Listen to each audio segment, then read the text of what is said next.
Salam dostlar, hər kəsə salam.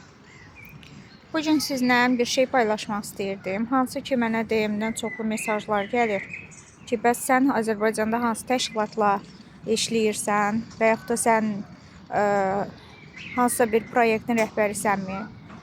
Mən bu suala cavab vermək istəyirəm ki, xeyr, mən heç bir təşkilatla işləmirəm. Mən sadəcə olaraq öz təcrübələrimi bölüşürəm. Ki, hansı ki, bu Avropa Həmrəylik Korpusu adlanır bu proyekt. Bu proyektdə mən iştirak eləmişəm və sertifikatımı almışam. Bu yaşı 18-30 arası olan bütün gənclər bu təşkilatla maraqlana bilər. İngilis dili minimum danışıq səviyyəsində olmalıdır. Çünki intervyudan keçirsiniz, siz qarşı tərəflə ingilis dilində danışırsınız. Onlar sizi seçdiyi təqdirdə sizə e-mail göndərirlər ki, bəs qəbul aldın, sənə kağız göndəririk və bunu səfirliyə təqdim et ki, sənə viza versinlər ki, gələsən. Yəni, çox asan bir proyektdir. Bu haqda mənə suallar verirsiniz deyimlə, çoxlu ki, bəs necə gedim Parisdə, məsələn, ödənişsiz necə gedə bilərəm? Proyektə necə qoşuldum? Çox sadədir dostlar. Sadəcə olaraq Avropa Həmrəylik Korpusuna Google-da yazıb daxil olursunuz. Oradan axtarış yerində, yəni Azərbaycanı qeyd edirsiniz ki, hansı ki Azərbaycan ölkəsini onlar qəbul edir.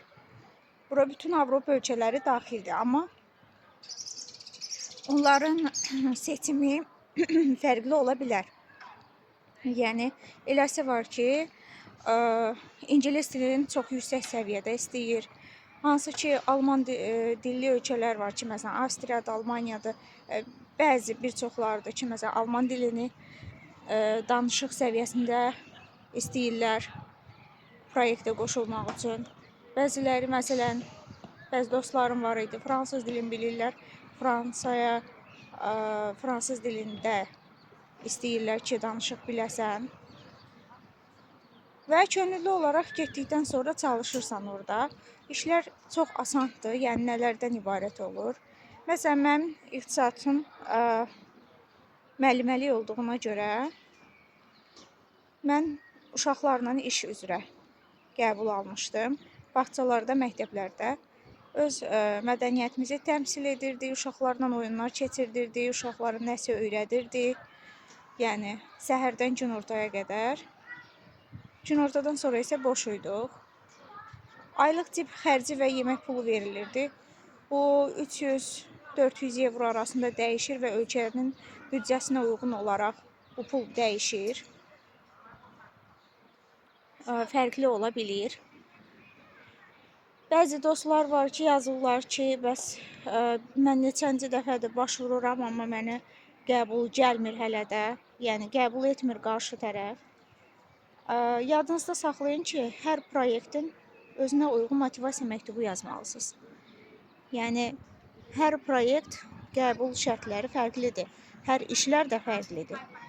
Elə iş var ki, məsələn, hansısa bir kəndləri yığıb aparıb, hətta, məsələn, meyvə toplatdırırlar. Məsələn, yəni bunu qəbul edib gedirsən də. Bəziləri uşaqlarla işlərdir. İşlər yəni fərqli olur.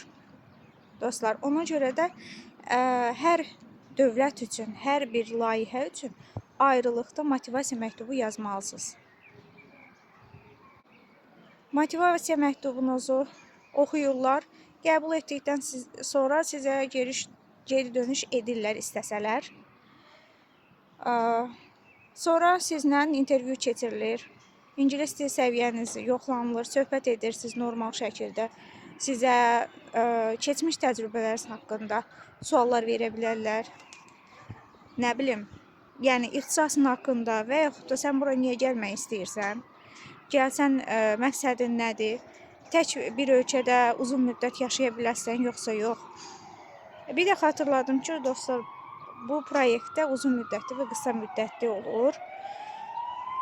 Qısa müddətli 2 ay, 1 həftə kimi proyektlər də var. Amma elə proyektlər var ki, məsələn, uzun müddətli 1 illik də qəbul almaq olur. Proyektdən proyektə dəyişir.